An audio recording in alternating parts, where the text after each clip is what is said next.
Hi friends, welcome to home season with love. எல்லோரும் சந்தோஷமாகவும் ஆரோக்கியமாகவும் இருக்கீங்க அப்படின்னு நான் நம்புகிறேன். இன்றைக்கி வந்து சென்னை vlog தான் ஷேர் பண்ணியிருக்கேன். பட் vlogக்கும் நான் பேசுகிறதுக்கும் சம்மந்தமே இருக்காது. நிறையா பேருக்குன்னு சொல்கிறத விட எல்லாருக்கும் என்ன நடந்தது அப்படிங்கிறதே தெரியல. நான் சொல்லவும் இல்லை, எங்கேயும் வந்து நான் டிஸ்க்ளோஸ் பண்ணியிருக்க மாட்டேன். இந்த 2-3 மாதமாக நான் அது சின்னதாக ஒரு பிரச்சனையாக இருக்கும் அப்படின்னு நினச்சி தான் நாங்கள் ரொம்பவே சாதாரணமாக விட்டுட்டோம். பட் இந்த அளவுக்கு சீரியஸாக ஆகும் அப்படின்ட்டு நினச்சி கூட பார்க்கல. ஸோ இன்றைக்கி vlogல என்ன நடந்தது அப்படிங்கிறது தான் உங்களுக்கு நான் ஷேர் பண்ணுறேன். அண்ட் இப்போ எப்படி ட்ரீட்மெண்ட் போயிட்டு இருக்குது அப்படிங்கிறதும் வந்து vlogல சொல்லியிருக்கேன். எனக்கு உங்களுக்கு இருக்கிற பாண்டிங் வந்து ஜஸ்ட்டு ஒரு யூடியூபர் சப்ஸ்கிரைபர் அப்படி இல்லை. அந்த கமெண்ட்ஸ் பார்த்தாலே தெரியும் எந்த அளவுக்கு என்ன உங்களுக்கு பிடிச்சிருக்குது அப்படிங்கிறது. உங்களோட ஒவ்வொரு ப்ரேயர்ஸும் கண்டிப்பாக ஒரு நல்ல ஒரு பாசிட்டிவிட்டி கொடுக்கும் அப்படின்ட்டு எனக்கு ஒரு நம்பிக்கை இருக்குது. கண்டிப்பாக அது நடக்கும். ஆஸ் அ சிஸ்டரா, ஒரு மதர்கிட்ட சொல்கிற மாதிரி இத்தனை நாள் என்ன நடந்தது அப்படிங்கிற விஷயங்கள் நான் ஷேர் பண்ணுறேன். என்னோடய ஹஸ்பண்டுக்கு பார்த்திங்கன்னா ஒரு 7-8 மாதமாக வெயிட் லாஸ் வந்து இருந்துகிட்டே இருந்தது. கிராஜுவலாக கம்மியாச்சு அப்படின்னா ஒரு 8 மாதத்தில் ஒரு 3-4 கிலோ அது ஓகே அப்படின்னு நினைக்கிறேன். பட் கிட்டத்தட்ட ஒரு 10 kg பக்கம் கம்மியாச்சு. இது எல்லாருமே நோட்டீஸ் பண்ணாங்க. அப்பாலாம் ஊருக்கு போகும்போது, மாமா ஊருக்கு போகும்போது எல்லாம் சொல்லுவார், ஏன் இப்படி வெயிட் லாஸ் ஆகுது அப்படின்ட்டு. பட் அவருக்கு வந்து பார்டரில் சுகர் இருந்தது. ஸோ அதனால கம்மியாகும். அண்டு இன்னொன்று வந்து கொஞ்சம் வாக்கிங் போனார் காலையில். அப்புறம் ஃபுட்டு ரொம்ப, அதாவது 3 தோசை எடுத்துக்கிற இடத்துல 2 தோசை அந்த மாதிரி தான். ரொம்ப ரெஸ்ட்ரிக்ஷன் எல்லாம் இல்லை. ஆனால் வந்து அப்பப்போ கோல்டு காஃப் இது வந்து வந்துட்டு இருந்தது. அதுக்கு வந்து மாண்டகெல்சி, டோலோ இந்த மாதிரி எடுத்துக்கிட்டாரு. ஒரு இன்ஜெக்ஷன் கூட மாட்ட மாட்டார். அந்த கிட்னி ஸ்டோன் எடுக்கிறக்கே வந்து நானும் அப்பாவும் ரொம்ப கம்பல் பண்ணி, எப்போ வேணாலும் இந்த பெயின் வரும், நீங்கள் தயவு செஞ்சு சர்ஜரிக்கு ஒத்துக்கிட்டு தான் ஆகணும் அப்படின்ட்டு ரொம்ப ரகலை பண்ணி தான் அவர் வந்து நான் அந்த ஆப்ரேஷன் தேட்டருக்குள்ளேயே கூட்டிகிட்டு போனது. அந்த மாதிரி வந்து அவருக்கு மெடிக்கல் லைனில் ரொம்ப பயம், எதுக்கும் மாட்டக்கூடாதுன்னு நினைப்பார். அண்ட் அதே மாதிரி பார்த்திங்கன்னா அவருக்கு ரொம்ப அசால்ட்டு, இது நம்மளை என்ன பண்ணிரும் அப்படிங்கிற மாதிரி ஒரு அசால்ட் இருந்துகிட்டே இருக்கும். என்னால் ஃபோர்ஸ் பண்ணி ஒரு சில விஷயங்கள் தான் பண்ண முடியுமோ தவிர, அவங்கவுங்க ஹெல்த்தை அவங்கவுங்க பார்த்துக்கிறது தான் வந்து பெஸ்ட். ஏன்னா நம்ம உடம்புல என்ன நடக்குது அப்படிங்கிறது நம்மளால் மட்டும்தான் உணர முடியும். அது சின்னதாக ஒரு சேஞ்சஸ் வரும்போதே நம்ம போய் பார்க்கணும். இதை மற்றவங்க பார்த்து சொல்கிறதுக்கு முன்னாடி நம்ம ஐடென்டிஃபை பண்ணி போயிட்டோம் அப்படின்னா அந்த டைமிங்கை நம்ம மிஸ் பண்ணாமல் இருந்துக்கலாம். ஸோ இந்த வெயிட் லாஸ், காஃப், கோல்டு எல்லாமே இந்த 8 மாதமாக போயிட்டு இருந்தது. அவ்வளோவா கண்டுக்கல. சும்மா மாத்திரைகள் நம்ம எப்போவும் ரெகுலராக எடுத்துக்கிறோம் இல்லையா, அந்த மாத்திரையை வச்சு அட்ஜஸ்ட் பண்ணிட்டு போயாச்சு. இப்போ இந்த பிரச்சனை எப்போ பெருசாச்சுன்னு பார்த்தீங்கன்னா Jan 24th 23rd நைட்டு வந்து ஒரு டின்னருக்கு போயிருந்தாங்க அவங்க டீமோட. எல்லாமே சாப்பிட்டாங்க. பட் இவர் எக்ஸ்ட்ரா, அதாவது அடிஷ்னலாக சாப்பிட்டது என்னென்னு பார்த்தீங்கன்னா அங்கே கொடுத்த சாஸ் நிறையா இருந்தது. எக்கச்சக்கமான சாஸ் இருந்திருக்கு. இவருக்கு புளிப்புனா ரொம்ப பிடிக்கும். அந்த டேமரின் சாஸை அன்லிமிட்டடாக சாப்பிட்டார். அப்பவும் அவங்க ஃப்ரெண்ட்ஸ் எல்லாம் இவ்வளோ சாப்பிட வேண்டான்னு சொல்லி கேட்கல, எனக்கு ரொம்ப பிடிச்சது அப்படின்ட்டு வாங்கி வாங்கி சாப்பிட்ருக்காரு, கூட லிம்கா. அவ்வளோதான். அடுத்த நாள் காலையில் இந்த பிரச்சனை ஸ்டார்ட் ஆயிடுச்சு. நைட்டே பார்த்திங்கன்னா ஒரு 3 o'clock அவருக்கு வயிறு வந்து ஃபுல்லாக இருந்த மாதிரி ஒரு ஃபீல் இருந்தது. ஸோ வாமிட் பண்ணிட்டா பரவாயில்லையே அப்படின்ட்டு ட்ரை பண்ணி அவராக வாமிட் பண்ணியிருக்காரு.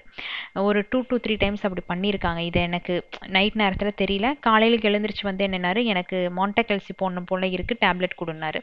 நான் சொன்னேன், வெறும் வயிற்றில் வந்து போட வேண்டாம், இதை சாப்பிட்டு போடுங்க. இல்லை, எனக்கு தொண்டை வலி ஒரு மாதிரி இருக்குது, கொஞ்சம் கொடு அப்படின்னாரு. சரி, மாண்டகெல்சி போட்டாங்க. போட்டுட்டு பார்த்திங்கன்னா ரொம்பவே டல்லாக தான் இருந்தார். ஒரு சொட்டு தண்ணி கூட தொண்டையில் இறங்கலை. நைட்டு வரைக்கும் எப்படியும் அட்ஜஸ்ட் பண்ணிட்டார். சரி, நார்மலாக வர தொண்டை வலியாக தான் இருக்கும் அப்படின்ட்டு அவர் வந்து அட்ஜஸ்ட் பண்ணிக்கிட்டாரு. இந்த சால்ட் எல்லாம் போட்டு காகுல் பண்ணுவாங்க இல்லையா, அந்த மாதிரி அவர் பண்ணார். அடுத்த நாள் காலையில் பார்த்திங்கன்னா வாய் ஃபுல்லாகவே நல்ல சிவப்பாக இருந்தது. வெத்தலை பாக்கு போட்டு துப்புனா எப்படி இருக்கும் அந்த மாதிரி சிவப்பு எரிய ஆரம்பிச்சிருச்சு. முந்தின நாளே ஒன்றும் சாப்பிடல, அடுத்த நாளும் சாப்பிடலின்னா என்ன பண்ணுறது அப்படின்னு நான் என்ன பண்ணேன், தேங்காய் பால் அப்புறம் ஆப்பம் வந்து கொடுத்தேன். ஸ்பைஸியாக வேண்டாம், இந்த மாதிரி சாப்பிடுங்க, தேங்காய் பால் சாப்பிட்டா குடலில் புண்ணு இருந்தால் கூட நல்லாயிரும் அப்படிங்கிறதுக்காக அப்படி கொடுத்தேன். காலையில் அது ஒன்று சாப்பிட்டாரு, அவ்வளோதான். அதுக்கப்புறம் அவர்னால அந்த ஃபுல் டே வந்து சாப்பிட முடியல.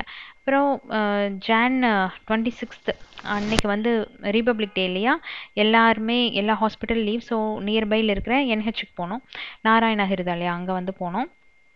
அங்க வந்து ஒரு ஃபர்ஸ்ட் எய்ட் மாதிரி அவரோட வாயெல்லாம், அதாவது முந்தின நாள் சிவப்பா இருந்தது எல்லாமே அடுத்த நாள் காலையில ஃபுல்லா பார்த்தீங்கன்னா புண்ணாயிருச்சு. வாயிலிருந்து வயிறு வரைக்கும் எக்கச்சக்கமான புண்ணு. அப்புறம் சரின்ட்டு போயாச்சு டாக்டர்கிட்ட. போகும்போது அவங்க ஃபர்ஸ்ட் எய்ட் மாதிரி கொஞ்சம் மவுத் வாஷ் மாதிரி குடுத்தாங்க.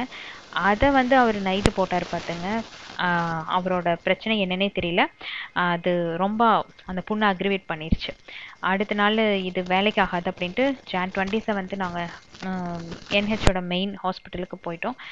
அங்க டாக்டர் வந்து பார்த்துட்டு இது டெர்மட்டாலஜிஸ்ட் போங்க அப்படின்னாங்க. அவங்க வந்து பார்த்துட்டு கொஞ்சம் டேப்லெட்ஸ் எல்லாம் ப்ரிஸ்கிரைப் பண்ணுறேன், பட் கொரசிவ் அல்சராக இருக்குது அப்படின்னு சொன்னாங்க. அப்புறம் நான் இருந்துட்டு ரிஸ்க் எல்லாம் எடுக்க வேண்டாம், அவரால் எச்ச கூட முழுங்க முடியல, பேசவும் முடியல, இந்த ஸ்டேஜில் அவரை கூட்டிகிட்டு போகிறது கஷ்டம் அப்படின்ட்டு இவரை கம்பல் பண்ணி 1 வீக் அங்கேயே ஹாஸ்பிட்டல் அட்மிட் பண்ணியாச்சு. அங்கே வந்து ஒரு 1 வீக் ட்ரீட்மெண்ட் பார்த்தோம். பட் அப்போ வரைக்குமே இது அல்சருங்கிறது மட்டும்தான் எனக்கு தெரியும். அதுக்கு மேலே அவருக்கு எந்த பிரச்சனையும் இல்லை. வாயிலேருந்து வயிறு வரைக்கும் அல்சர் மட்டும் இருந்தது தான் எங்களுக்கு தெரியும். 1 வீக்கில் ஸ்டெராய்ட்ஸ் ஆன்டிபயோட்டிக்ஸ் எல்லாம் கொடுத்தாங்க. அண்டு இன்ஃபெக்ஷன் லெவல் எல்லாமே கம்மியாச்சு. டிஸ்சார்ஜ் ஆகி வீட்டுக்கு வந்தாச்சு. வந்ததுக்கப்புறம் ஃபாலோ அப்புக்கு போவோம் இல்லையா? ஃபாலோ அப்புக்கு போகும்போது வாயில் எல்லாம் பார்த்துட்டு என்ன சொன்னாங்க, இந்த மாதிரி ஃபங்கஸ் ஃபார்ம் ஆன மாதிரி இருக்குதுன்னு சொல்லிட்டு ஒரு மெடிசன் கொடுத்தாங்க. அது வாங்கிட்டு ஒரு 1 வீக் வந்து இது போடுங்க கரெக்ட் ஆயிரும்னு சொன்னாங்க. ஸோ அது வந்து ஒரு 4-5 டேஸ் எடுத்தோம். எடுத்ததுக்கப்புறம் பார்த்தீங்கன்னா அந்த 4-5 டேஸ்லேயே அவருனால இத்தினோண்டு ஒரு பருப்பு கூட முழுங்க முடியல. அதாவது பருப்பு முழுங்கினா கூட அவருக்கு மோஷன் வர மாதிரி ஒரு ஃபீல் இருந்துகிட்டே இருந்தது. சரி நம்ம வந்து வேறு ஹாஸ்பிட்டல் மாற்றலாம் அப்படின்னு சொல்லிட்டு மணிப்பாலுக்கு போனோம். டே 1லேருந்து இப்போ வரைக்குமே எங்கள் கூட ரொம்ப அதாவது எல்லாத்துலேயுமே ஹெல்ப் பண்ணுறது யாருன்னு பார்த்தீங்கன்னா இவரோட பாஸ் தான். பாஸு, அவங்களோட டீம், அதாவது அவரோட க்ளோஸ் ஃப்ரெண்ட்ஸ், டைரக்டர்ஸ் எல்லாருமே இப்போ வரைக்கும். ஸோ அவர்கிட்ட வந்து இந்த மாதிரி பிரச்சனை இருக்குன்னு சொல்லும் போது, ஒன்றும் பிரச்சனை இல்லைங்க அப்படி, நம்ம ஹாஸ்பிட்டல் வேணால் சேஞ்ச் பண்ணி பார்க்கலாம், செகண்ட் ஒப்பீனியன் போகலாம் அப்படின்ட்டு மணிப்பால் போனோம். பட் என்ஹெச்சில் ட்ரீட்மெண்ட் நல்லா தான் இருந்தது. சரி மணிப்பால் போகலாம் அப்படின்ட்டு மணிப்பால் போனோம். அங்கே வந்து கேஸ்ட்ரோ டாக்டர் பார்த்துட்டு அவர் வந்து மெடிசின்ஸ் எல்லாம் கொடுத்தாரு. இந்த மாதிரி இவரோட ஹிஸ்ட்ரி எல்லாம் பார்த்துட்டு மெடிசின்ஸ் கொடுத்தாங்க. இன்னுமே வந்து வயிற்றுக்குள்ளே கொஞ்சம் அந்த புண்ணெல்லாம் இருக்குது அப்படின்ட்டு டெஸ்ட்டில் தெரிஞ்சுது. அதாவது அல்சர் தான் இருக்குதுன்னு சொல்லிட்டு அதுக்கான மெடிசின்ஸ் எல்லாம் கொடுத்தாங்க. அதை வாங்கிட்டு வீட்டுக்கு வந்தாச்சு. ஒரு 1 வீக்கில் ஓரளவுக்கு நல்லா இருந்தது. சரி ஓகே, ஒரு 2 to 3 டேஸ் வீட்டில் ரெஸ்ட் எடுத்துகிட்டு நம்ம மறுபடியும் ஆஃபீஸ் போகலாம் அப்படின்ட்டு பிளான் பண்ணி வச்சுருந்தாங்க. எனக்கும் அவர் ஹெல்த் ஓகே. ஒரு 1 மந்த் வந்து அவர் கொஞ்சம் லிக்விட் டயட்லேயே இருந்துட்டு அதுக்கப்புறம் சாலிட் டயட்டுக்கு போனார்னா நார்மலாக அவரோட உடம்பு ஆயிரும் அப்படின்ட்டு ஒரு திருப்தியில் இருந்தோம். இந்த 2-3 நாள் என்ன பண்ணாருன்னா, அதாவது ஆஃபீஸ் போகிறதுக்கு முன்னாடி இந்த 2-3 நாள் வீட்டில் இருந்தார் இல்லையா, அந்த டைமில் மித்திரனை கொண்டு போய் ஸ்கூலில் விட்டுட்டு வருவார். அந்த டைம் வீட்டுக்கு வந்த உடனே பார்த்திங்கன்னா ரொம்ப வந்து மூச்சு வாங்குச்சு அவருக்கு. எனக்கு அது வந்து நார்மலாக இருந்த மாதிரி தெரியல. இதே இப்படி உங்களுக்கு மூச்சு வாங்குதுன்னு கேட்கும்போது அப்போவும் அவர் என்ன சொன்னாருன்னா, இல்லை நான் வந்து வெயிட் லாஸ் இப்போ ஆயிருக்கு இல்லையா, அதனால எனக்கு அந்த டயர்ட்னஸில் கூட அப்படி ஆகும் அப்படின்னா. டயர்ட்னஸில் இவ்வளோ வந்து மூச்சு வாங்குறதுக்கு வாய்ப்பு இல்லை, ஏதோ டிஃப்ரெண்ட்டாக இருக்குது அப்படின்னு சொல்லிட்டு நான் வந்து பாஸுக்கு ஃபோன் பண்ணி சொல்லிட்டேன். ஸ்ரீஹரிக்கு வந்து இந்த மாதிரி கொஞ்சம் மூச்செல்லாம் வாங்குது, என்னன்னு தெரியல சார் அப்படிங்கும்போது, சரி நாளைக்கு ஆஃபீஸ் வராருல நான் பார்க்குறேன் அப்படின்னு சொல்லி சொன்னார். அதே மாதிரி ஆஃபீஸில் அவரும் நோட்டீஸ் பண்ணி பார்க்கும்போது சொல்லிட்டாரு, ஸ்ரீஹரி இனி வந்து நம்ம டிலே பண்ணக்கூடாது, ப்ரீத் பண்ணுறதுக்கு கொஞ்சம் கஷ்டமாக இருக்கிற மாதிரி தெரியுது, நம்ம மணிப்பாலில் நாளைக்கு கார்டியாக் டாக்டர் பார்த்தே ஆகணும் அப்படின்ட்டாரு. அடுத்த நாள் நானும் அவர் பாஸ் 3 பேருமே போயிருந்தோம். போய் கார்டியாக் சைடில் பார்க்கும்போது அவங்க என்னட்டாங்க, உங்களோட எக்கோ அண்ட் இசிஜி ரெண்டுமே வந்து நார்மலாக இருக்குது. ஸோ என்னோட சைடு வந்து கிளியர், நீங்கள் வந்து லங் டாக்டர் தான் பார்க்க வேண்டியதாக இருக்கும் அப்படின்னு சொல்லிட்டு லங் டாக்டர்கிட்ட போனோம். லங் டாக்டர் பேர் வந்து மினி கர்க். ரொம்ப நல்ல டாக்டர். கிட்டத்தட்ட ஒரு 1 hour to 1.5 hours அவரோட ஹிஸ்ட்ரியே பார்த்துட்டு அதுக்கப்புறம் அவங்க வந்து சிடி ஸ்கேன் சஜஸ்ட் பண்ணாங்க. சிடியில் போய் பார்த்தோம். ஃபஸ்ட்டு சிடியில் ஒன்றுமே இல்லை, அதாவது என்ஹெச்சில் எடுத்த சிடியில் ஒன்றுமே இல்லை அவ்வளோ. பட் செகண்ட் சிடியில் லங்ஸில் அங்கங்கே பேச்சஸ் தெரிய ஆரம்பிச்சது. அவங்க 1 வீக் வந்து அட்மிட் ஆகிக்கோங்க, ஸ்டீராய்ட்ஸ் அண்ட் ஆன்டிபயோட்டிக் ஸ்டார்ட் பண்ணலாம் அப்படின்னு சொல்லி சொன்னாங்க. தென் இன்ஃபெக்ஷன் லெவல் கொஞ்சம் கம்மியாச்சு, சிஆர்பி வந்து கம்மியானதுக்கப்புறம் நாங்கள் 1 வீக்கில் டிஸ்சார்ஜ் ஆகிட்டோம். அதுக்கப்புறம் ஸ்டெப்ஸ் ஏறுவார் இல்லையா, அதில் பிரச்சனை வந்தது. ஸ்டெப்ஸ் ஏறினார் அப்படின்னாலே உட்காந்து ரொம்ப மூச்சு வாங்குவார். அதுக்கப்புறம் அவரால் மூவ் பண்ணவே முடியல. சரி மறுபடியும் நம்ம டாக்டர்கிட்ட போகலாம் அப்படின்ட்டு மணிப்பால் போனோம். அவங்க சிடி ஸ்கேன் இப்போ எடுக்க முடியாது நம்ம, ஏன்னா 1 வீக் தான் ஆயிருக்கு, 15 டேஸ் இல்லாமல் நம்ம எடுக்க முடியாது. வேணா நம்ம ஹை டோசேஜ் ஸ்டெராய்ட்ஸ் வந்து கொடுத்துட்டு நம்ம ப்ராங்கோ பண்ணலாம் அப்படின்ட்டு அதுலேருந்து ஒரு வைரஸ் கண்டுபிடிச்சாங்க. ஸோ அந்த வைரஸ்க்கான மருந்து வந்து கொடுக்க ஆரம்பித்தாங்க. 1 வீக் அங்கே இருந்துட்டு மறுபடியும் வீட்டுக்கு வந்துட்டோம். வீட்டுக்கு வந்துமே நான் வந்து கொஞ்சம் இதாகவே இல்லை, திருப்தியாகவே இல்லை. எதுக்குடா இது, இவருக்கு இப்படி ஒரு ப்ரீத்திங் இஷ்யூ வருது, இது தப்பாக தோணுதே அப்படின்ட்டு எனக்கு கொஞ்சம் கஷ்டமாகவே இருந்தது. அப்புறம் பாஸ் கிட்ட மறுபடியும் சொன்னேன், சார் இந்த மாதிரி இருக்கே அப்படின்ட்டு. சரி ஓகேன்ட்டு அவரும் எக்கச்சக்கமான டாக்டர்ஸ் கிட்ட கன்சல்ட் பண்ணிட்டு கடைசியில் இன்ஃபெக்டியஸ் டிசீசஸ் கண்டுபிடிக்கிறதுக்குனே தனியாக ஒரு டாக்டர் இருப்பாங்க, அது வந்து அப்போலோவில் இருக்காங்க, ஒன்ஸ் அது போய் நம்ம பார்த்துட்டு வரலாம் அப்படின்னாங்க. சரின்ட்டு அங்கே போய் பார்த்தோம். அவர் வந்து டேப்லெட் சஜஸ்ட் பண்ணாங்க. இந்த வைரஸ் எல்லாம் ஒன்றும் பெருசாக பண்ணாது, நீங்கள் இந்த டேப்லெட் மட்டும் எடுத்துக்கோங்கன்னு சொல்லி கொடுத்தாரு. பட் அது சாப்பிட்டதுக்கப்புறம் பார்த்தீங்கன்னா வாயில் இருக்கிற ஃபங்கஸ் அண்ட் வாயில் இருக்க புண்ணு இது எல்லாமே வந்து ஃபுல்லாக போயிடுச்சு. ப்ரீத்திங் இஷ்யூ மட்டும் இருந்துகிட்டே இருந்தது. டேப்லெட் எடுத்துட்டு ஒரு 2-3 நாளையே பார்த்தீங்கன்னா இந்த ப்ரீத்திங் இஷ்யூ ரொம்ப ரொம்ப ஜாஸ்தி ஆயிடுச்சு. ஸ்டெப்ஸ் ஏறி உட்காந்து மூச்சு எடுத்துகிட்டு இருந்தார். அதுக்கப்புறம் அவரால் வாஷ்ரூமே போக முடியல. வாஷ்ரூம் போனால் கூட அவருக்கு வந்து பயங்கரமாக மூச்சு வாங்க ஆரம்பிச்சிருச்சு. போயிட்டு வந்தாருன்னா ஒரு 5 நிமிஷத்துக்கு அவர் கூட பேசவே முடியாது, அந்த அளவுக்கு பேச்சே வரல.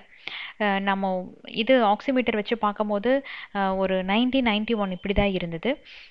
ஸோ இது வந்து டிலே பண்ணக்கூடாது, மறுபடியும் நம்ம ஹாஸ்பிட்டல் போயிடலாம் அப்படின்ட்டு மணிப்பாலுக்கு போகலாம் அப்படின்ட்டு பிளான் பண்ணிட்டோம். அன்னைக்கு தான் என்னைய ரகலை பண்ணி இதுக்கு அனுப்புனார், என்னென்னா இந்த அவார்ட் ஃபங்க்ஷன். இது ஆக்சுவலாக 2 மாதத்துக்கு முன்னாடியே புக் பண்ணியாச்சு. அதாவது நான் வரேன்னு சொல்லி அவங்ககிட்ட சொல்லிட்டேன். அப்புறம் நான் லாஸ்ட் மினிட்ல வர முடியாதுன்னு சொல்லிட்டு கேன்சல் பண்ணியாச்சு, டிக்கெட் எல்லாம் கேன்சல் பண்ணிவிட்டு இவர்கிட்ட சொல்லும் போது, இல்லை நீ கண்டிப்பாக நீ போய் தான் ஆகிற, இது எனக்கு ஒன்றும் பிரச்சனை, என் ஃப்ரெண்ட்ஸ் என் கூட இருப்பாங்க அப்படின்னாங்க. அது இல்லாமல் இவங்க டீம் வந்து இவர் ஒரு இடத்துல கூட விடவே இல்லை. நாங்கள் எல்லாம் பார்த்துக்குறோம் மேடம், நீங்கள் போயிட்டு வாங்கன்னு சொல்லிட்டு தைரியம் கொடுத்து அனுப்புனாங்க. எனக்கு மனசே இல்லாமல் கிளம்புனேன். அதுவும் அந்த டிக்கெட்டை இவர் தான் எனக்கு புக் பண்ணி அனுப்புனது. ஸோ நெக்ஸ்ட் டே வந்து ஹாஸ்பிட்டல் அட்மிட் பண்ணதுக்கப்புறம் பயாப்சி வந்து எடுக்க சொன்னாங்க. அதான் வந்து நமக்கு லாஸ்ட் டெஸ்ட்டு, அதை ஒன்று செக் பண்ணி பார்க்கலாம் அப்படின்ட்டு பார்த்தாங்க. ஆனால் ஹஸ்பண்ட் வந்து சொல்லிட்டார், பயாப்சி டெஸ்ட் வந்து என் ஒய்ஃப் இல்லாமல் எடுக்க முடியாது, ஸோ மண்டே நாம் எடுத்துக்கலாம் அப்படின்னு வந்து சொல்லியிருந்தாங்க. ஆனால் காலையில் சேச்சுரேஷன் லெவல் வந்து அப் அண்ட் டவுனாக இருந்தது. ஸோ டாக்டர் வந்து சொன்னாங்க, இப்படி இருந்துச்சு அப்படின்னா நம்ம ஓட்டிக்குள்ளே கூட போக முடியாது, ஃபஸ்ட்டு நம்ம பயாப்சி பண்ணி எடுத்துடலாம் அப்படின்னு சொல்லி சொன்னாங்க. ஸோ பயாப்சி வந்து ஒரு 5 o'clock சொல்லியிருக்காங்க. பட் ஆஃப்டர்நூன் ஒரு காஃப் வந்ததுங்க, நல்ல ஒரு இருமல் வந்திருக்குது. வந்த உடனே அவருக்கு வந்து ஃபுல்லாக அரெஸ்ட் ஆயிடுச்சு. அப்போ வந்து ஆக்சிஜன் சப்போர்ட்டுக்குள்ளே போனது தான். இப்போ வரைக்கும் அந்த சேச்சுரேஷன் கரெக்ட் ஆகவே இல்லை. எப்படியோ வந்து ஈவினிங் பயாப்சி டெஸ்ட்டு எடுத்துட்டாங்க. அடுத்த நாள் நான் வந்துட்டேன். வந்ததுக்கப்புறம் தான் இந்த பிரச்சனை நடந்ததுன்னே சொன்னாங்க, ஏன்னா நான் டென்ஷன் ஆயிடுவேன் அப்படின்ட்டு அவங்க சொல்லவே இல்லை. அன்னைக்கு வந்து சேச்சுரேஷன் ரொம்ப ரொம்ப கம்மியாச்சு, 70க்கெல்லாம் போக ஆரம்பிச்சிருச்சு, அதாவது ஆக்சிஜன் சப்போர்ட்டில் இருந்துமே. அப்போ வந்து மினிகர் அதாவது லங் டாக்டர் வந்து சொன்னாங்க, நம்ம ஐசியூக்கு மூவ் பண்ணிடலாம் அப்படின்னு சொல்லி சொன்னாங்க. ஏன்னா நைட்டு எந்த நேரத்தில் வேணாலும் அவருக்கு வந்து சேச்சுரேஷன் டவுன் ஆகும், ஆச்சு அப்படின்னா ரொம்ப கிரிட்டிக்கல் ஆயிரும், நம்ம வந்து ஐசியூக்கு போகலாம் அப்படின்ட்டு டக்குன்னு ஐசியூக்கு ஷிஃப்ட் பண்ணிட்டோம். அடுத்த நாள் ஃபுல்லாக ஐசியூவில் தான் இருந்தார். அப்போவுமே வந்து சேச்சுரேஷன் அவருக்கு கரெக்ட் ஆகலை. அப்போ வந்து டாக்டர் மீட்டிங் வச்சாங்க. வச்சு என்கிட்ட சொன்னது என்னென்னா, அந்த டாக்டர் மீட்டிங்கில் நான் அப்புறம் அவரோட டீம் ஃபுல்லாகவே இருந்தோம். அப்போ வந்து அவங்க சொன்னது என்னென்னா, இதுக்கப்புறம் வந்து வென்டிலேட்டர் தான், இதிலே வந்து அவருக்கு ஆக்சிஜன் பத்தல, ஸோ வென்டிலேட்டர் தான் நம்ம போக வேண்டியதாக இருக்கும். அதுக்கப்புறம் பார்த்திங்கன்னா எக்மோ, அதுக்கப்புறம் லங் டிரான்ஸ்பிளான்ட் இதுதான் நடக்கும். பட் இதுக்கான ஃபெசிலிட்டி இந்த மணிப்பாலில் இல்லை, வென்டிலேட்டர் வரைக்கும் தான் இருக்குது, லங் டிரான்ஸ்பிளான்ட்டுக்கான ஃபெசிலிட்டி இங்கே இல்லை. தயவு செஞ்சு அவரை எவ்வளோ சீக்கிரம் கூட்டிகிட்டு போக முடியுமோ வேறு ஹாஸ்பிட்டலுக்கு அவ்வளோ சீக்கிரம் கூட்டிகிட்டு போங்கன்னு சொல்லிட்டு லங் டாக்டர் ஆக்சுவலாக அந்த டைமில் அவங்க ரொம்ப எமோஷன் ஆகி அழுதுட்டாங்க. என்னால் காப்பாற்ற முடியல அபி அப்படின்னு சொல்லிட்டு அவங்க அழுதுட்டாங்க. எனக்கு வந்து அப்போ உலகமே இருண்ட மாதிரி ஆயிடுச்சு, என்ன பண்ணுவேன்னே எனக்கு சுத்தமாக தெரியல. ஆனால் இத்தனை பிரச்சனை அவர் உடம்புக்குள்ளே இருக்குதுன்னு தெரியாமையே என்னை பார்த்தா பேசுறது சிரிக்கிறது அந்த மாதிரி தான் இருந்தது. இந்த பிரச்சனை அவருக்கு இருக்குதுன்னே அவருக்கு தெரியல, பாவம். அதுக்கப்புறம் வந்து பாஸ், நம்ம அப்போலோ போயிடலாம், நெக்ஸ்ட் ஆப்ஷன் அதுதான் அப்படின்ட்டு இங்கே டாக்டர்கிட்ட பேசி ஃபுல்லாக எல்லா ரெக்கார்ட்ஸையும் அனுப்பி வச்சு அவர் வந்து, நான் இங்கேருந்து ஆம்புலன்ஸ் அனுப்புகிறேன், நீங்கள் அதில் வந்துடுங்க, பெங்களூர்லேருந்து ஆம்புலன்ஸ் எதுவும் வேண்டான்னு சொல்லிட்டு இங்கேயே ஒரு டீம் வச்சு அனுப்பிவிட்டாங்க. அடுத்த நாள் காலையில் அங்கேருந்து அப்போலோ வந்தாச்சு. வந்துட்டு ஒரு 3 நாள் வந்து வெண்டிலேட்டருக்கு போகாமல் பார்த்தாங்க. அதுக்கப்புறம் பார்த்திங்கன்னா ஒரு நாள் காலையில் திடீர்னு இவருக்கு பேனிக் அட்டாக் வந்துருச்சு. அட்டாக் வந்த உடனே எனக்கு வந்து ஒரு 5 o'clock ஏர்லி மார்னிங் கால் பண்ணுறாங்க, இந்த மாதிரி பேனிக் அட்டாக் வந்துருச்சு வாங்க அப்படின்ட்டு. நானும் போய் எவ்வளவோ சமாதானப்படுத்துகிறேன் அவரை. பட் அவரால் அந்த எமோஷன், அதாவது எமோஷனல் அந்த படபடப்புலேருந்து வெளியே வரவே முடியல. என்னால அவரு கஷ்டப்படுறத சுத்தமா பார்க்க முடியல. அப்புறம் டாக்டர்ட்ட சொல்லிட்டேன், "நீங்க வென்டிலேட்டர் தான் போடணும்னா போட்டுருங்க" அப்படின்ட்டு வென்டிலேட்டருக்கு அவர மாத்திட்டாங்க. அதுலயுமே அவருக்கு சேச்சுரேஷன் பத்தல. அதுக்கப்புறம் எக்மோ தான் அப்படின்ட்டாங்க. சரின்ட்டு எக்மோவோட அட்வான்டேஜ், டிஸ்அட்வான்டேஜ் எல்லாமே சொல்லி எனக்கு வந்து அவர் எப்படியாச்சும் நீங்க காப்பாத்தி குடுத்தா போதும் அப்படின்ட்டு எக்மோக்குள்ள அவர போட்டாச்சு. எக்மோ அப்படிங்கிறது ஒரு லைஃப் சேவர். நெறைய பேத்துக்கு தெரியும்னு நினைக்கிறேன். இல்ல கூகுள்ல சர்ச் பண்ணி பாருங்க. ஸோ இப்போ வந்து எக்மோல தான் இருக்காரு. லங் டிரான்ஸ்பிளான்ட்டா இல்லை இந்த லங் ரிவைவ் ஆகுமா அப்படின்ட்டு இனி ஒரு வாரம் ஆகும். அதில் தான் வந்து நமக்கு தெரியும். ஆனால் சீஃப் டாக்டர் சொன்ன வரைக்கும் லங் டிரான்ஸ்பிளான்ட் தான் அப்படிங்கிற மாதிரி தான் சொல்லி முடிச்சிருக்காங்க. லங் டிரான்ஸ்பிளான்ட் அப்படிங்கிறது வந்து சாதாரண விஷயம் இல்லை. அதுக்கப்புறம் எவ்வளவோ சேலஞ்சஸ் இருக்குது. டிரான்ஸ்பிளான்ட்டுக்கு போகிறதுக்கு முன்னாடியும் எக்கச்சக்கமான சேலஞ்சஸ் இருக்குது. இதெல்லாம் எதுவுமே இல்லாமல் அவரோட லங் ரிவைவ் ஆகி வந்துடணும் அப்படின்னு தான் நான் கடவுளை வேண்டிகிட்டு இருக்கேன். அந்த ஹோப் வந்து இன்னும் என் மனசில் இருக்குது. டாக்டர்ஸ் வந்து ஒவ்வொரு நாளும் ஒவ்வொரு தடவை சொல்லுவாங்க. சில நேரத்துக்கு கிரிட்டிக்கல்னு கூட சொல்லியிருக்காங்க. பட் என்னோட நம்பிக்கை நான் விடலை. நான் ரொம்ப ரொம்ப ஸ்ட்ராங்காக தான் இருக்கேன். ஸோ அந்த போல்ட்னஸ் கண்டிப்பாக அவரை காப்பாற்றி கொண்டு வரும். அந்த பாசிட்டிவிட்டி அவரை காப்பாற்றி கொண்டு வரும் அப்படிங்கிற ஒரு நம்பிக்கையோடு இன்னும் இருக்கிறேன். ஃபஸ்ட்டு டைம் அட்மிட் ஆனது மட்டும்தான் எங்கள் ஃபேமிலியில் யாருக்கிட்டையும் சொல்ல. அம்மா அப்பாட்ட சொல்லியிருந்தேன். ஏன்னா மவுத் அல்சராக ஒரு 4-5 நாள் அட்மிட் ஆகணும் வாங்கன்னு சொல்லி கூப்பிட்ருந்தேன். அதனால் அம்மா வந்திருந்தாங்க. நெக்ஸ்ட்டு அட்மிஷன் கொஞ்சம் சீரியஸ் ஆகும்போது நான் வந்து அத்தை மாமாட்ட சொல்லிட்டோம். ஸோ அத்தையும் வந்து தங்கியிருந்தாங்க. நான் இது எதையுமே வந்து விலாகில் போடல. ஏன்னா இது நல்லாயிரும் அப்படிங்கிற ஒரு நம்பிக்கையில் போனேன். ஒரு வாய்ப்புண்ணை வந்து பெருசு பண்ணக்கூடாது அப்படின்ட்டு எனக்கு தோணுச்சு. அதனால நான் யாருக்கிட்டையுமே சொல்லலை. எந்த இடத்துலையுமே வந்து ட்ரீட்மெண்ட் மிஸ் ஆகாமல் எனக்கு அவரோட ஆஃபீஸ் டீம் கூடவே இருக்காங்க இப்போ வரைக்குமே. ஸோ அதுலேயும் வந்து எனக்கு நம்பிக்கை இருந்து இதுக்கு மேலே ட்ரீட்மெண்ட் எதுவுமே இல்லை, எல்லாமே நாங்கள் பண்ணியாச்சு. ஸோ அந்த நம்பிக்கையும் எனக்கு இருந்தது. அதனால தான் நான் யாருக்கிட்டையுமே இதை வந்து நான் செகண்ட் ஒப்பீனியனுக்கு போகவே இல்லை. அப்படி இருந்தும் இந்த 2 மந்த்ஸ் எப்படியோ விலாக் போட்டேன். காலையில் அவர்கிட்ட போவேன், அவர் ரெஸ்ட் எடுக்கிற நேரத்தில் வீட்டுக்கு வருவேன், விலாக் எடுப்பேன், போடுவேன். இந்த மாதிரி தான். ஒரு சில டைமில் வந்து என்னால் லாங் வீடியோ போட முடியாததுக்கு காரணம் இதுதான். எனக்கு வந்து சுத்தமாக அந்த க்ரியேட்டிவிட்டியே இல்லை. நிறையா பேர் விலாகை பார்த்துட்டு கூட மெசேஜ் போட்டிங்க, ஏக்கா க்ரியேட்டிவிட்டி இல்லை இல்லை அப்படின்ட்டு. எனக்கு அந்த நேரத்துல எல்லாம் கொஞ்சம் அழுகாச்சி வரும். என்னடா இது இப்படி ஆகிப்போச்சே நம்மளோட லைஃப் அப்படிங்கிற மாதிரியெல்லாம் தோணும். பட் சுச்சுவேஷன் இப்படி தான் இருந்தது. இன்னைக்கு vlogல இது எல்லாமே ஷேர் பண்ணது காரணம் என்ன, ஆஸ் அ ஃபேமிலியாக உங்ககிட்ட ஷேர் பண்ணியிருக்கேன். ஆக்சுவலி ப்ராப்ளம் என்னன்னா அப்போலோ வந்ததுக்கு அப்புறம் தான் தெரிஞ்சது. அவர் ஃபர்ஸ்ட் நாள் வாமிட் எடுக்கிறதுக்கு ட்ரை பண்ணார் இல்லையா, அப்போ வயிற்றுல இருந்த ஆசிட் வந்து பொறையேறி 2 லங்ஸ்குள்ளே போயிடுச்சு. ஸோ அது வந்து ஃபுல்லாகவே தழும்புகளாக மாறி இப்போ ப்ரீத் பண்ண முடியாத சுச்சுவேஷனில் இருக்கார். அந்த தழும்புகள் வந்து ரிவர்ஸ் ஆக மாட்டேங்குது. இப்போ அதுதான் பிரச்சனை. ஒவ்வொரு தடவையும் வந்து அவருக்கு பொறையேறி ஏறியே தான் அடுத்தடுத்த காம்ப்ளிகேஷன்ஸ் வருது. பேனிக் அட்டாக் வர்றதுக்கு முன்னாடி அப்படி தான் ஆனது. எக்மோக்கு போகிறதுக்கு முன்னாடி அப்படி தான் ஆனது. எக்மோலையும் பல நேரத்தில் அப்படி தான் பண்ணிகிட்டு இருக்காரு. ஸோ வென்டிலேட்டரில் சப்போர்ட் அண்ட் எக்மோ சப்போர்ட் ரெண்டுமே இருக்குது. இந்த சிடி ஸ்கேனில் நமக்கு வந்து தெரியும், அதாவது அந்த தழும்புகள் வந்து மாறுமா மாறாதா அப்படிங்கிறது. ஸோ நெக்ஸ்ட் வீக் தான் அதை பற்றின ஃபுல் ரிசல்ட்டுமே தெரியும். எனக்கு ஒவ்வொரு நாளும் ஒவ்வொரு நிமிஷமும் அவரை நினச்சி வேதனையாக இருக்குது. பட் இருந்தாலும் இதையும் நான் வந்து வெளியே காட்டிக்கிறது இல்லை. ஸ்ட்ராங்காக இருக்கணும் இருக்கணும்னு என் மனசுக்குள்ளே நான் சொல்லிகிட்டே இருக்கேன். நான் படுற கஷ்டத்தை பார்த்துட்டு எங்கள் அம்மா அப்பாவுக்கு ரொம்ப பெரிய வேதனை. தனியாக இருந்துட்டு இவ்வளோ கஷ்டப்படுறியே அப்படின்ட்டு அவங்களுக்கு ரொம்ப பெரிய ஆதங்கம். பட் நான் அவங்ககிட்ட சொல்கிறது, குழந்தைகளை சேஃபாக பார்த்துக்கோங்க, அவ்வளோதான். அவரை நான் பார்த்துக்கிறேன், தயவு செஞ்சு எதுக்கும் டென்ஷன் ஆக வேண்டாம் அப்படின்னு சொல்லிட்டு அப்படி லைஃப் வந்து போயிட்டுருக்கு. யாரு கூட இருந்தாலும் மீறினா ஒரு 10 நாள் இருப்பாங்க, அவ்வளோதான். அதுக்கப்புறம் நாம தான் மேனேஜ் பண்ணி ஆகணும். ஸோ நான் யாரோட சப்போர்ட்டும் இல்லாமல் முடிஞ்ச அளவுக்கு மேனேஜ் பண்ணி கொண்டு போயிடணும் அப்படிங்கிறதுக்காக தான் நான் தனியாகவே அப்படி மேனேஜ் பண்ணிகிட்ருக்கேன். அம்மா பாப்பா எல்லாருமே ஊர்லேருந்து வந்துடுவாங்க. வந்துட்டாங்கனாலே கொஞ்சம் எனக்கு மைண்ட் சேஞ்ச் ஆகும் குழந்தைங்கள பார்த்தேன் அப்படின்னா. நான் வந்து உங்ககிட்ட சொல்கிறது என்னென்னா, மெடிக்கல் அப்படிங்கிறது ஒரு பெரிய கடலாட்ட.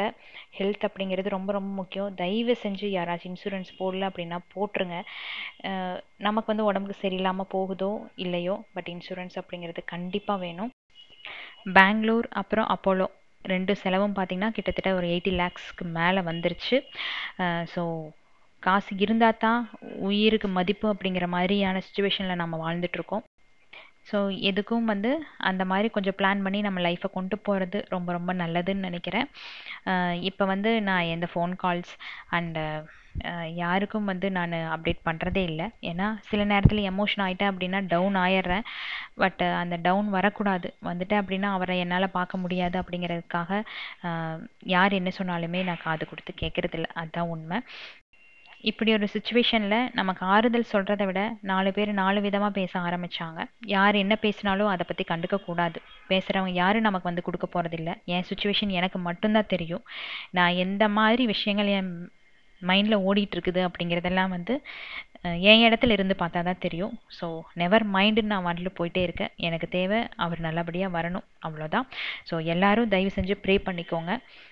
உங்களோட ப்ரேயர்ஸ் கண்டிப்பாக அவரோட ஹெல்த்தில் நல்ல ஒரு இம்ப்ரூவ்மெண்ட் கொண்டு வரும் அப்படின்ட்டு நான் நம்புகிறேன். நம்மளோட இன்ஸ்டாகிராம் ஆகட்டும், நம்மளோட யூடியூப் ஆகட்டும், அவ்வளோ அழகான ஃபேமிலி. ரொம்ப ரொம்ப ஒரு மாதிரி எனக்கு சொல்ல தெரியல. ஆக்சுவலாக நான் வந்து ஹாஸ்பிட்டல் விட்டு நேற்று வெளியே வரும்போது இன்ஸ்டாகிராமில் சிஸ்டர் வந்து என்னோடய ஃப்ரெண்ட், நான் இதுக்கு முன்னாடி நாங்கள் வந்து ஜஸ்ட் சேட் தான் பண்ணியிருக்கோம். ஆனால் நான் அப்போலோவில் இருக்கிறேன்னு தெரிஞ்சுட்டு எனக்கு வந்து மாதா கிட்ட ப்ரே பண்ணி ஆயில் வந்து கொடுத்துட்டு போனாங்க. இது வந்து கண்டிப்பாக அண்ணாக்கு வச்சு விடுங்க அப்படின்ட்டு. எனக்கு அவ்வளோ ஒரு சந்தோஷமாக இருந்தது, அவ்வளோ ஒரு பிளெஸ்ஸிங்காக இருந்தது. அப்போது அதை பார்த்துட்டு ஆட்டோ டிரைவர்னா கூட சொன்னாங்க, எப்படிம்மா இதெல்லாம் வந்து ஏதோ ஒரு நேரத்தில் நீ பண்ண புண்ணியம் இப்படி வந்து கொடுத்துட்டு போகிறாங்க அப்படின்ட்டு. ஸோ எல்லாத்துக்குமே வந்து ரொம்ப ரொம்ப தேங்க்ஸ். அண்ட் நெக்ஸ்ட் வீக் வந்து என்ன அப்படிங்கிறது வந்து கண்டிப்பாக மினி விலாக் அண்ட் லாங் வீடியோவில் நான் கண்டிப்பாக வந்து போஸ்ட் பண்ணுறேன். நெக்ஸ்ட் வீக் லாங் வீடியோவில் பார்க்கலாம். Keep supporting me. Thanks for வாட்சிங்.